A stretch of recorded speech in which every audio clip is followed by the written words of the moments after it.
तो उस समय आएगा जब अबू सलेम यहाँ कोर्ट में पहुंचेगा। अभी तक अबू सलेम कोर्ट में नहीं पहुंचा है और बताया जा रहा है कि लगभग 12:30 के करीब वो यहाँ पर कोर्ट में पहुंचेगा। पिछले 18 दिनों से अबू सलेम को भोपाल की सेंट्रल जेल में ही रखा गया था। जब 1 नवंबर को इस पूरे मामले में अंतिम बहस हुई, उसके बाद से ही वो भोपाल सेंट्रल जेल में बंद था। आप मेरे पीछे देख सकते हैं कि इस समय कोर्ट परिसर में काफी गहमा गहमी है और पुलिस के अच्छे खासे इंतजामात है, साथ ही मीडिया कर्मियों का जमावड़ा है। तो हर किसी को इस फैसले का इंतजार है और जैसे ही अबू सलेम आएगा उसके बाद ये कोर्ट पर निर्भर करेगा कि किस तरीके से कितनी बजे तक वो फैसला सुनाती है। लेकिन उम्मीद की जा रही है कि लंच के बाद यानी कि 2 से ढाई के बीच में ये फैसला आ सकता है और उसी के बाद अबू सलेम का जो भी फैसला होना है वो कोर्ट अपना फैसला सुनाएगी। अभिलाष जी। बिल्कुल विजय जी, और जिस तरह से इस केस को की शुरुआत हुई थी, धीरे धीरे करके काफी कमजोर पड़ता यह केस नजर आया और बीच में तो इस तरह के आरोप लगे थे कि शायद जानबूझकर इस केस को कमजोर बना दिया गया है।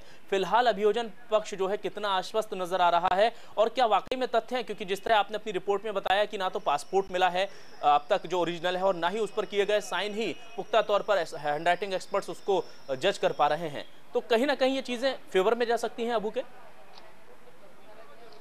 बिल्कुल ये कहा जा सकता है क्योंकि अभियोजन की तरफ से जो भी दलीलें पेश की गई है, अभियोजन केवल गवाहों के जो बयान है उस पर टिका हुआ है। क्योंकि इससे पहले हम मोनिका बेदी के मामले में देख चुके हैं। जो मोनिका बेदी का केस था बिल्कुल अबू सलेम के इक्विवेलेंट था, बराबर था, समानांतर था, उसमें कोई कमी नहीं थी। केवल एक थी कि मोनिका बेदी पर धारा 420 का भी आरोप लगा था, लेकिन अबू सलेम के मामले में वो धारा भी नहीं है।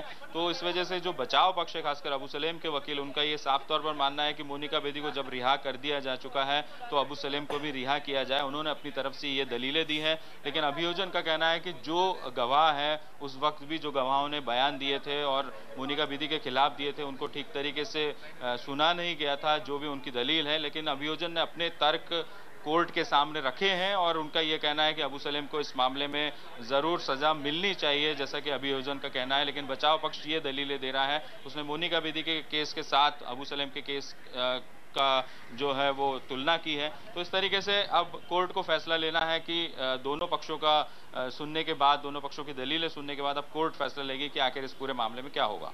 बिल्कुल, और विजय जी आपसे जानना चाहेंगे, चूंकि अबू सलेम जो है उसे डॉन कहा जाता है और जिस तरह आपने बताया कि कई दिनों से भोपाल के सेंट्रल जेल में अपने फैसले का इंतजार वो कर रहा है, यहाँ पर जब वो पहुंचता है तो क्या सुरक्षा के पुख्ता इंतजाम यहाँ किए गए हैं, क्योंकि आज जो भी फैसला आएगा उस पर सभी की निगाहें होंगी।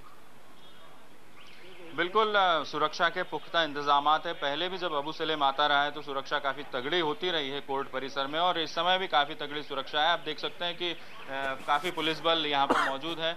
जो एंट्री गेट है वहाँ पर सभी लोगों को की जांच की जा रही है जो भी कोर्ट के परिसर के अंदर जा रहे हैं और आम दिनों की अपेक्षा ज्यादा भीड़ नजर आ रही है क्योंकि सभी को इस फैसले का इंतजार है। एक बड़ा अहम फैसला है और इसी वजह से सुरक्षा के तगड़े इंतजाम किए गए। जी विजय जी, आप निगाह बनाए रखें और आपके जरिए अपडेट्स हम लगातार देते रहेंगे दर्शकों को। राहुल गांधी अमेठी में हैं और उन्होंने वहां भारतीय स्टेट बैंक के कर्मचारियों से मुलाकात की है।